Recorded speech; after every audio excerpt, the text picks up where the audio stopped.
Little Miss Bossy by Roger Hargreaves. On Monday, little Miss Bossy went for a walk. She met Mr. Nosy. "Where are you going?" he asked.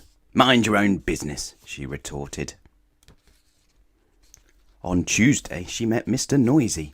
He was singing. Noisily, of course. "Shut up," she told him. On Wednesday, she met Mr. Happy. He was smiling, as usual. "Take that silly smile off your face," she said.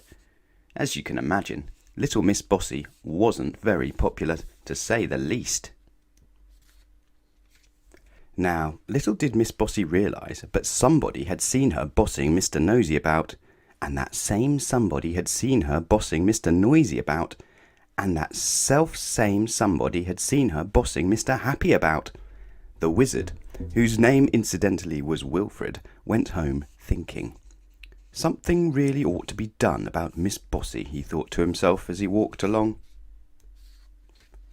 When he arrived home, he went straight to his library and took down a large red book from a bookshelf.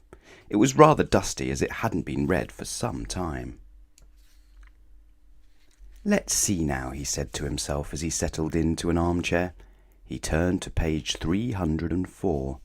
At the top of the page it said, "How to Stop People Being Bossy." Wilfred the Wizard read the page very carefully, shut the book, put it back on the bookshelf, and grinned. A particularly wizardy sort of a grin. The day after, which was Thursday, little Miss Bossy met somebody who was fast asleep, as usual. Mr. Lazy. "Wake up," she said bossily, and prodded him in the tummy. "Ouch," protested Mr. Lazy.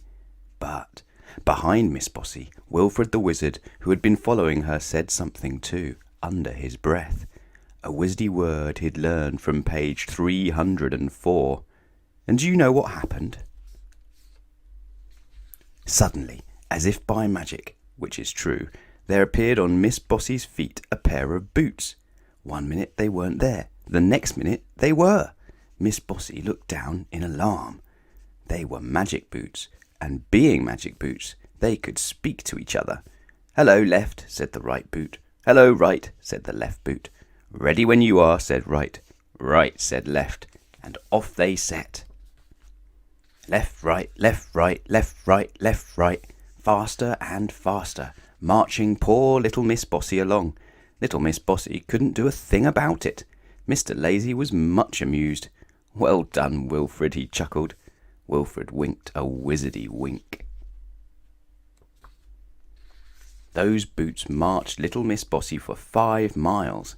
She was exhausted. "Ready, left," said the right boot. "Ready," replied left. "A 10," said right. "Shun," said left, and they came to a halt. Little Miss Bossy was quite out of breath. She tried to take off her boots, but it was impossible. Along came Wilfred.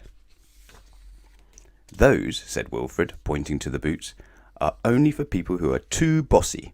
"Make them go away at once," cried Miss Bossy, stamping her foot. Well, at least she tried to stamp her foot, but the boot wouldn't. "We're out of stamps," chuckled right. Left giggled. "You will do as I say," shouted Miss Bossy. "Ready when you are," said right.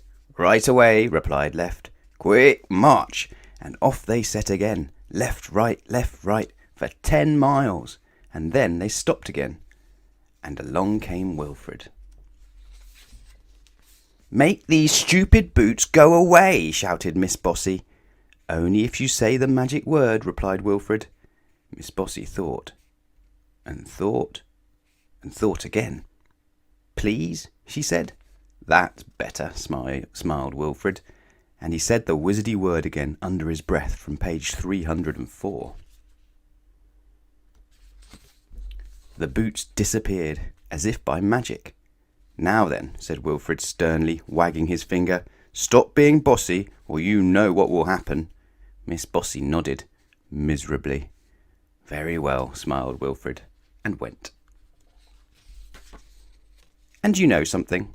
From then on until now off, little Miss Bossy was a changed person. Not bossy at all. And you know why, don't you? You know what she's afraid of. Bossy boots.